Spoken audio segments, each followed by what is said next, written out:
Hello everyone, welcome back to my YouTube channel. My name is Susan. Today we are going to be making this Mikado short gown.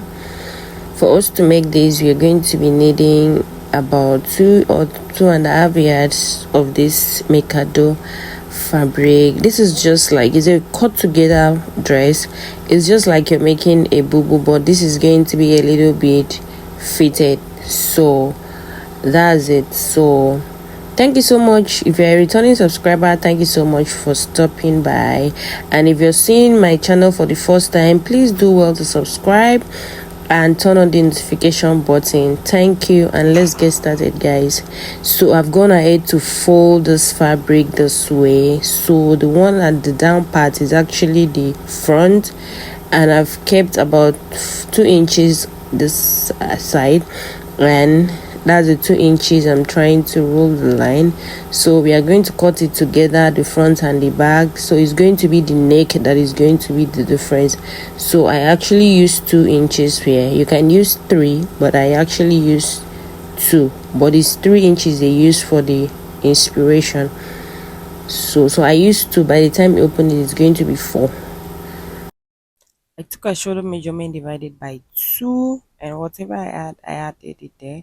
And from the shoulder measurement, I'm going to also take a sleeve length, and whatever I have, I added it there. And I'm going to add 1 inch for allowance. So that is it. Add 1 inch for joining allowance. From there, I'm going to take a neck width, which is going to be 3 inches for the front and the back. And from there, I'm just going to come down by the sleeve by 1 inch. You can do 1.05 depending on what you want for the shoulder slope, because our shoulders are not equal. So we are just going to make it slopey so that it will lie down flat. So you just use it to connect it with the neck width.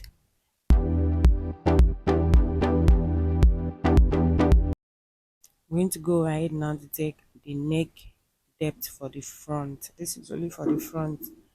So I took 3 inches also for the front, and I just cuff it to give me that round neck. So from there, I take a bust point. I'll just mark. Then the length of this dress is 37, so I'm going to use 30 for the half length, and for the gathers is going to be 7 inches. And if you want to add your fringe, you can add it from this 30 inches. It's not going to be at the gathers, it's the joining between the 30 inches and the gathers. That's where you're going to place your fringes. So I just took 30 and I added 1 inch at the hem line for stitching allowance. So that is it. And after that, I took a bust measurement divided by 4. Not a bust measurement, I took a hip measurement divided by 4. That's, you're going to take a biggest part of the measurement. If it's bust that is the biggest, you take it. If it's anyone that is the biggest, you're going to take it. So I'm actually making this dress for a teenager, my sister. So that is it. So I'm just trying to confirm. So exactly what you have there is what you're going to take down. So that's what I have is 11. So I'm just going to take that 11 to the hem line, and that will be all for that. So after that, I'm just going to go ahead to connect these lines together just like this. So when I was done, now we want to work on the sleeve opening. So you're going to measure around the sleeve, and you're going to ask them how you want it to be, but you can actually use their bust point. So when I measured out, what I had was 7, so I'm going to use 7 there.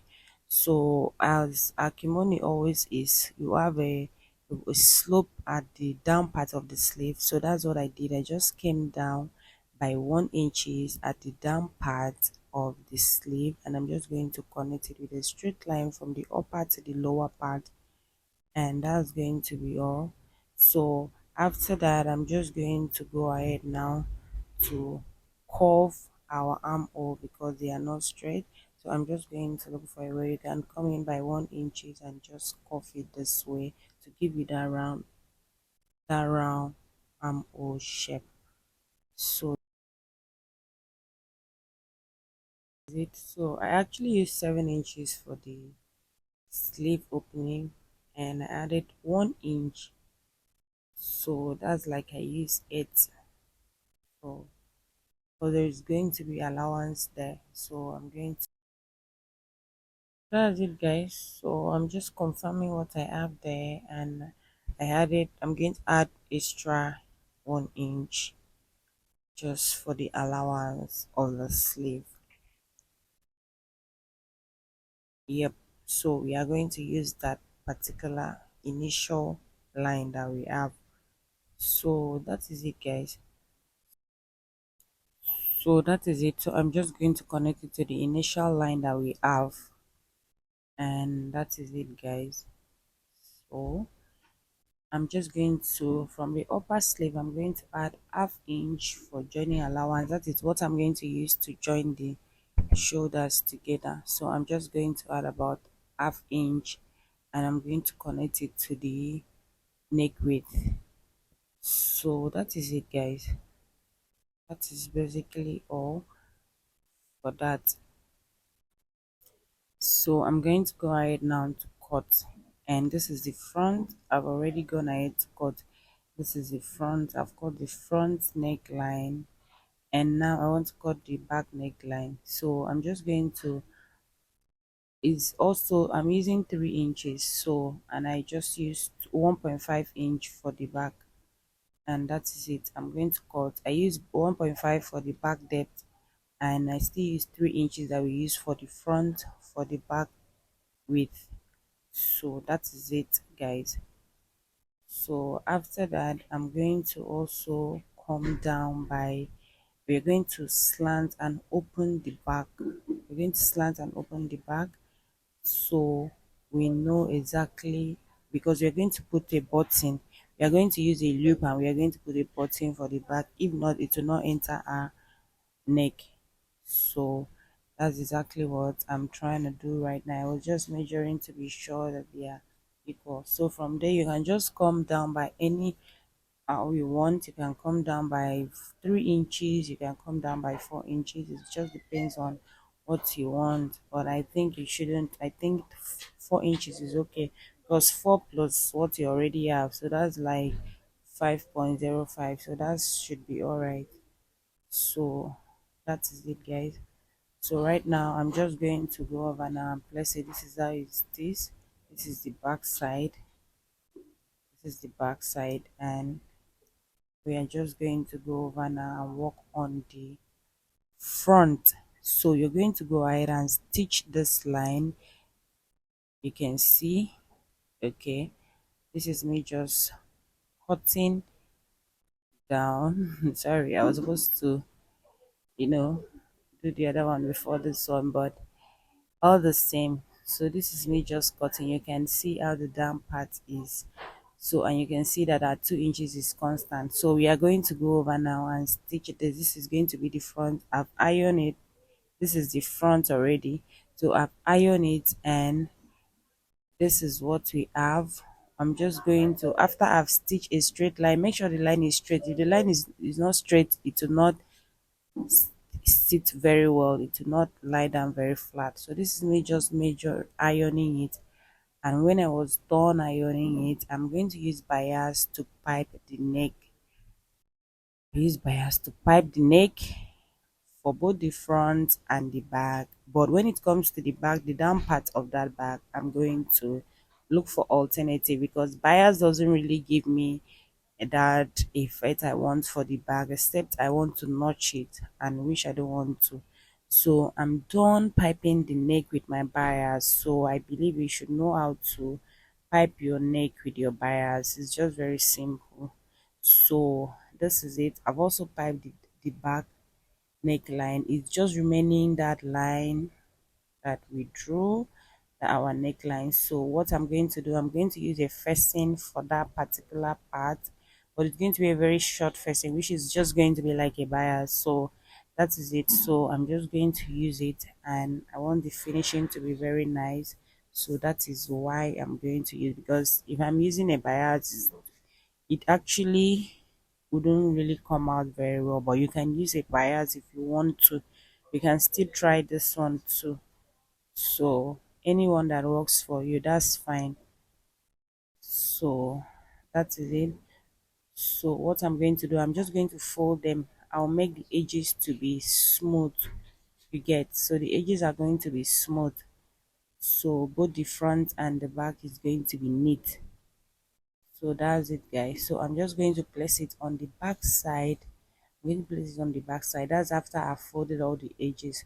I'm going to place it on the back side, and I'm just going to go ahead now to stitch it that way and stitch it this other way. And when I'm done, I'll show you guys the result, and this is how it came out. You can see. So I'm just going to flip it over to the other side. I've already gone ahead to knitting the sides, the seams. You can see I've done that already. So I'm just going to go over now to notch it. I'll go ahead to notch it just this way.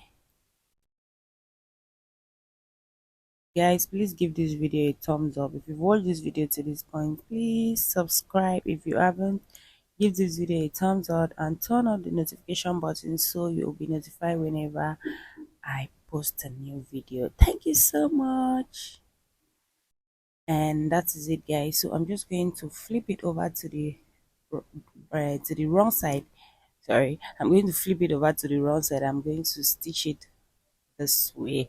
You can see I'm going to stitch it this way, and by that they are going to be lying flat.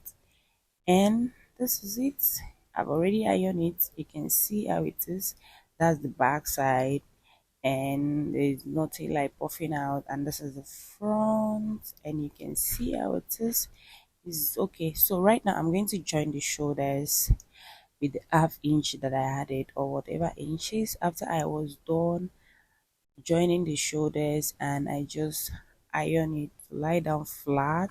Guys, you should always try to iron your dress. So this is it. I'm going to go ahead now to open and iron here. Some of the times the difference between you sewing and another person's work being different is ironing.